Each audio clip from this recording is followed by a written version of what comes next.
Hey guys, welcome to Tech Channel channel. So ఈ వీడియోలో మనం సి లాంగ్వేజ్ యొక్క స్ట్రక్చర్ గురించి డిస్కస్ చేద్దాం. వీడియోలోకి వెళ్ళే ముందు మీరు మా వీడియోస్ని లైక్ అండ్ షేర్ చేయండి. కొత్తగా ఎవరైనా వచ్చినట్లయితే సబ్స్క్రైబ్ చేయడం మర్చిపోకండి అండ్ బెల్ ఐకాన్ యాక్టివేట్ చేయడం మర్చిపోకండి.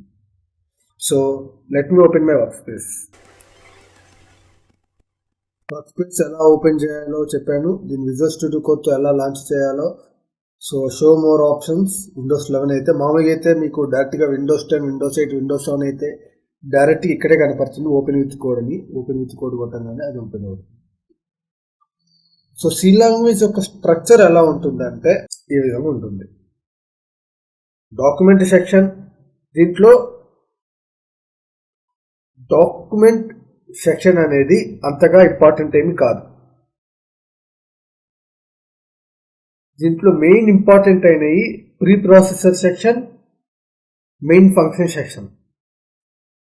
అసలు డాక్యుమెంట్ సెక్షన్ అంటే ఏంటంటే ఆ డాక్యుమెంట్ సెక్షన్లో ప్రోగ్రామర్ యొక్క డీటెయిల్స్, ప్రాజెక్ట్ డీటెయిల్స్ని మెన్షన్ చేస్తాం.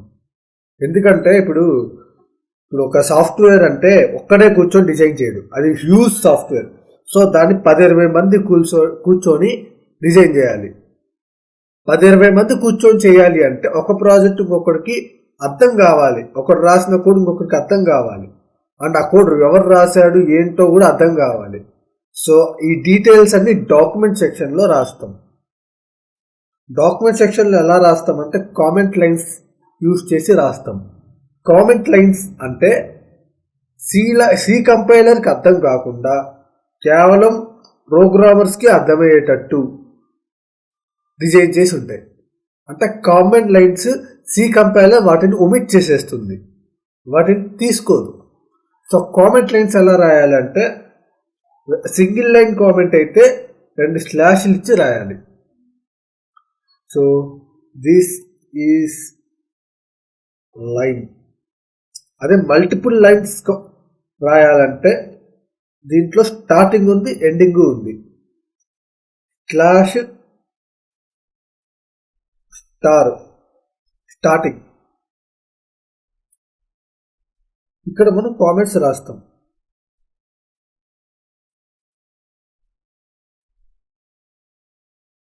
దీన్ని నేను డూప్లికేట్ చేస్తున్నా, మల్టిపుల్ లైన్స్ కదా. దీనికి ఎండింగ్ స్టార్ స్లాష్ అంటే స్లాష్ స్టార్తో స్టార్ట్ అయ్యి స్టార్ స్లాష్తో ఎండ్ అవుతుంది. దీంట్లో మీకు ఎన్ని లైన్స్ అయినా రాయొచ్చు. సో ఇలా మల్టిపుల్ కామెంట్ లైన్స్ రాయొచ్చు. సో ఇవి రాయకపోయిన కోడ్ అనేది ఎగ్జిక్యూట్ అవుతుంది. Next definition section. Definition section అంటే గ్లోబల్గా ఏదైనా కాన్స్టెంట్ వేరియబుల్స్ ఎవరైనా డిక్లేర్ చేయాలనుకుంటే డెఫినిషన్ సెక్షన్లో డిక్లేర్ చేస్తాం. అఫ్కోర్స్ దాన్ని మనం డిక్లేర్ చేయవచ్చు, చేయకపోవచ్చు, అది వేరే విషయం. నెక్స్ట్ ఇంపార్టెంట్ అయినది preprocessor or link section. ఇది చాలా ఇంపార్టెంట్. ఇక్కడే మనం ఫైల్స్ని ఇంక్లూడ్ చేస్తాం. హెడర్ ఫైల్స్ని ఇంక్లూడ్ చేయాలి. అసలు ఈ హెడర్ ఫైల్స్ అంటే ఏంటంటే ఒక హెడర్ ఫైల్లో set of thousands of functions ఉంటాయి. అయితే మీకు డౌట్ రావచ్చు, ఫంక్షన్స్ అన్నీ ఒకే చోట ఉంటే మళ్ళీ హెడర్ ఫైల్స్ కింద డివైడ్ అయ్యి ఉండడం ఎందుకు అని. మీకు సింపుల్గా ఒక ఎగ్జాంపుల్ చెప్పాలంటే కాన్సెప్ట్స్ అన్నీ ఇప్పుడు సి ఉంది, జావా ఉంది, పైథాన్ ఉంది. ఈ కాన్సెప్ట్స్ అన్నీ ఒకే బుక్లో ఉంటే ఎలా ఉంటుంది, అదే వేరు వేరు బుక్స్లో డివైడ్ అయ్యి ఉంటే ఎలా ఉంటుంది. వేరు వేరే బుక్స్లో డివైడ్ అయ్యి ఉంటేనే బాగుంటుంది. అలా పైగా ఈజీగా యాక్సెస్ చేయడం, అప్డేట్ చేయడం, ఏమైనా చేయాలన్నా ఈజీగానే ఉంటుంది. అలానే ఫంక్షన్స్ అన్ని గ్రూప్ కింద డివైడ్ అయ్యి వేరు వేరు హెడర్ ఫైల్స్లో స్టోర్ చేసి పెట్టారు. దాంట్లో చాలా హెడర్ ఫైల్స్ అయితే ఉన్నాయి. అన్ని హెడర్ ఫైల్స్ గురించి డిస్కస్ చేయాలంటే ఒక వీడియో 2 వీడియోలు సరిపోవు అసలు. సో కొన్ని హెడర్ ఫైల్స్ గురించి టెంపరీగా అలా డిస్కస్ చేద్దాం. So first header file stdio.h header file. దీన్ని మనం ఎక్కువగా యూజ్ చేస్తాం.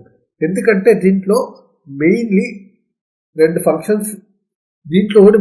ఫంక్షన్స్ ఎక్కువగా యూజ్ చేస్తాం. అదే printf, scanf.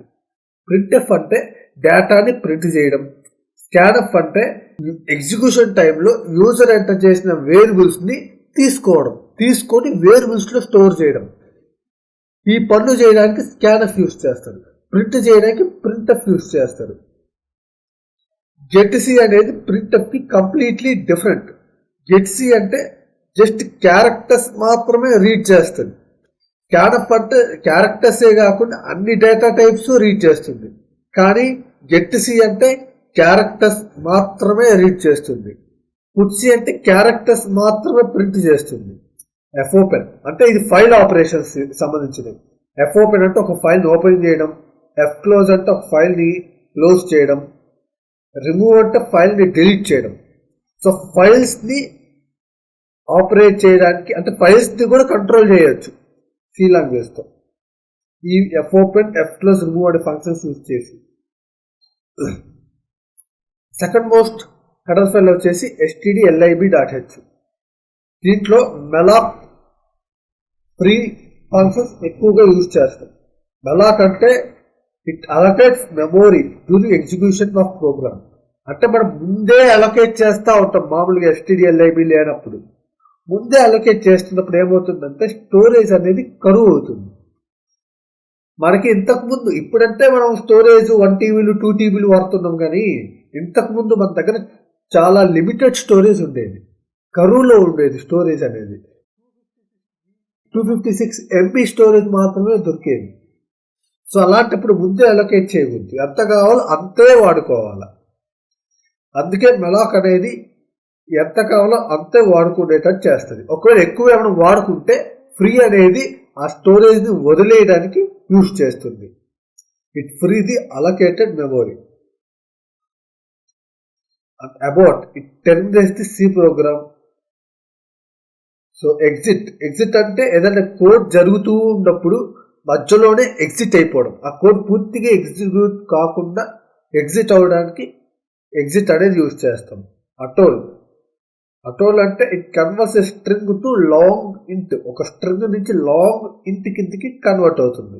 అటోఫ్ it converts a string to floating point value. Atol అంటే లాంగ్ ఇంట్, ఆఫ్ అంటే ఫ్లోటింగ్ పాయింట్ వాల్యూస్ కిందకి కన్వర్ట్ అవుతుంది. string.h దీంట్లో స్ట్రింగ్ ఫంక్షన్స్ని ఇంక్లూడ్ చేస్తాం. Like strupr, strlwr. strupr అంటే స్ట్రింగ్ని అప్పర్ కేస్ కిందకి కన్వర్ట్ చేయడానికి యూజ్ చేస్తారు.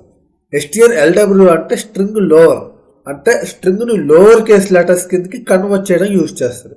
అప్పర్ కేస్ అంటే క్యాపిటల్ లెటర్స్, లోవర్ కేస్ అంటే స్మాల్ లెటర్స్. strlen అంటే స్ట్రింగ్ యొక్క లెంత్, టోటల్ నెంబర్ ఆఫ్ క్యారెక్టర్స్ని ఫైండ్ అవుట్ చేస్తుంది. strcpy అంటే దీంట్లో copies data from one string to another string. ఒక స్ట్రింగ్ నుంచి ఇంకొక స్ట్రింగ్కి డేటా కాపీ చేయడానికి యూజ్ చేస్తారు. strcmp ఇది క్యాపిటల్ లెటర్స్ని స్మాల్ లెటర్స్ని ట్రీటెడ్ as సేమ్గా చేస్తుంది. అంటే రెండు ఒకటే అన్నట్టు ఇది ట్రీట్ చేస్తుంది. strrev అంటే స్ట్రింగ్ మొత్తం రివర్స్ అవడం. ఇప్పుడు ఏబీసీ ఉంటే strrevలో ఏబీసీ పాస్ చేస్తే సిబిఏ అవుతుంది, స్ట్రింగ్ రివర్స్ అవుతుంది. strset sets all characters in a string to given character. దీంట్లో మ్యాథమెటికల్ క్యాలిక్యులేషన్స్ అంటే చేస్తాం. దీంట్లో SQRT ఒక నంబర్కి స్క్వేర్ రూట్ ఫైండ్ అవుట్ చేయడానికి. సైన్ దీంట్లో ర్యాడ్ వేరియబుల్ పాస్ చేస్తాం. ఇది ఆ యాంగిల్ యొక్క సైన్ వాల్యూని కనుక్కుంటుంది. కాస్ ర్యాడ్ అంటే ఆ ర్యాడ్లో కాస్ వాల్యూని కనుక్కుంటుంది. లాగరిథం ఈ పాస్ చేసిన నెంబర్ యొక్క లాగరిథంని ఫైండ్ అవుట్ చేస్తుంది. లాగ్10 నమ్ అంటే ఈ నెంబర్కి లాగరిథం బేస్ 10 కాడ ఫైండ్ అవుట్ చేస్తుంది. పావ్ ఎక్స్ అంటే దీంట్లో ఎక్స్ వేరియబుల్ ఉంటుంది, వై వేరియబుల్ ఉంటుంది. ఎక్స్ అనే వేరియబుల్కి పైన వై టైమ్స్ ఎక్స్ని మల్టిప్లై చేస్తే దాన్ని పవర్ అంటాం. సో అలా మల్టిప్లై చేస్తే ఏ వాల్యూ వస్తుందో ఆ వాల్యూ రిటర్న్ చేస్తుంది. FABS నమ్ ఇది అబ్సల్యూట్ వాల్యూని ప్రింట్ చేస్తుంది. సో ఈ హెడర్ ఫైల్స్ అన్ని ఎలా ఇంక్లూడ్ చేయాలి అంటే /include ఇక్కడ name of header file mention చేయాలి. Like stdio.h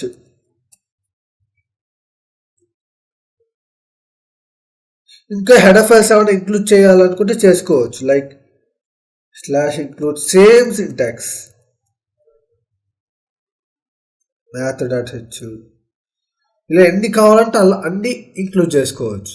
and next most section వచ్చేసి మెయిన్ ఫంక్షన్ సెక్షన్. ఈ మెయిన్ ఫంక్షన్ అంటే కోడ్ మొత్తం యాక్చువల్గా మెయిన్ అనే ఒక ఫంక్షన్తో స్టార్ట్ అవుతుంది. ఏ ఫంక్షన్ పడితే ఆ ఫంక్షన్తో స్టార్ట్ అవ్వదు, మెయిన్ ఫంక్షన్తో స్టార్ట్ అవుతుంది. సో ఆ మెయిన్ ఫంక్షన్ ఎలా ఉంటుందంటే టైప్స్ ఉంటాయి మెయిన్ ఫంక్షన్స్. ఒకటి ఇంట్ మెయిన్, ఒకటి వాయిడ్ మెయిన్. ఒకటి వాయిడ్ మెయిన్ అంటే ఇట్ రిటర్న్ నథింగ్, చివరిలో అది ఏది రిటర్న్ చేయదు. అదే ఇంట్ మెయిన్ అంటే అది ఇంటీజర్ డేటా టైప్ రిటర్న్ చేస్తుంది. కానీ మనం కోడ్ మొత్తం ఎక్కువగా మెయిన్ ఫంక్షన్లో రాయాలి, మెయిన్లీ మెయిన్ ఫంక్షన్లో స్టార్ట్ చేయాలి. తర్వాత ఇంకేమైనా ఫంక్షన్స్ ఉంటే మెయిన్ ఫంక్షన్ తర్వాత డిక్లేర్ చేయొచ్చు, కానీ మెయిన్ కోడ్ మొత్తం మెయిన్ ఫంక్షన్లోనే రాయాలి. సో ఇంట్ మెయిన్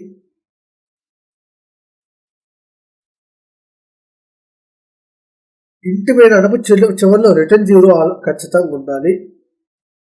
రిటర్న్ 0 ఇది ఎందుకంటే ఇప్పుడు సపోజ్ y అనే వేరియబుల్ తీసుకున్నా, ఈ y అనే వేరియబుల్లో సమ్ అని ఒక ఫంక్షన్ డిక్లేర్ చేశాను అనుకోండి, ఇలా డిక్లేర్ చేశా. ఈ ఫంక్షన్ పైన డిక్లేర్ చేయాలి, డిక్లేర్ చేయలేదు కాబట్టి ఎర్రర్ చూపిస్తుందిలే. ఇప్పుడు ఈ సమ్ అనేది రిటర్న్ చేసింది కదా వాల్యూని, ఆ రిటర్న్ చేసిన వాల్యూని y అనే వేరియబుల్లో స్టోర్ చేస్తుంది. ఈ విధంగా ఇంట్ మెయిన్ ఈ విధంగా ఇంట్ ఫంక్షన్ డిక్లేర్ చేస్తారు. అది లాస్ట్ క్లాసెస్లో డిస్కస్ చేద్దాం. సో ప్రజెంట్ నేను వాయిడ్ మెయిన్ యూజ్ చేస్తాను. వాయిడ్ మెయిన్ అంటే ఇట్ రిటర్న్ నథింగ్, వాయిడ్ అంటే ఎంటీ. వీటిలో రిటర్న్ 0 ఇవేం అవసరం లేదు, కోడ్ రాయాలి. So thank you for watching this video. Next వీడియోలో ఐడెంటిఫైయర్స్ అండ్ డేటా టైప్స్ గురించి డిస్కస్ చేద్దాం. నన్ను ఎంకరేజ్ చేయాలి. ఏ విధంగా ఎంకరేజ్ చేయొచ్చు అంటే సింపుల్, వీడియోస్ని లైక్ చేయడం, షేర్ చేయడం, కొత్తగా వచ్చినట్టయితే సబ్స్క్రైబ్ చేయడం, బెల్ ఐకాన్ యాక్టివేట్ చేయడం చేస్తే నాకు ఎంకరేజ్మెంట్ ఇచ్చినట్టే నేను వీడియోస్ చేస్తూ ఉంటాను. Thank you.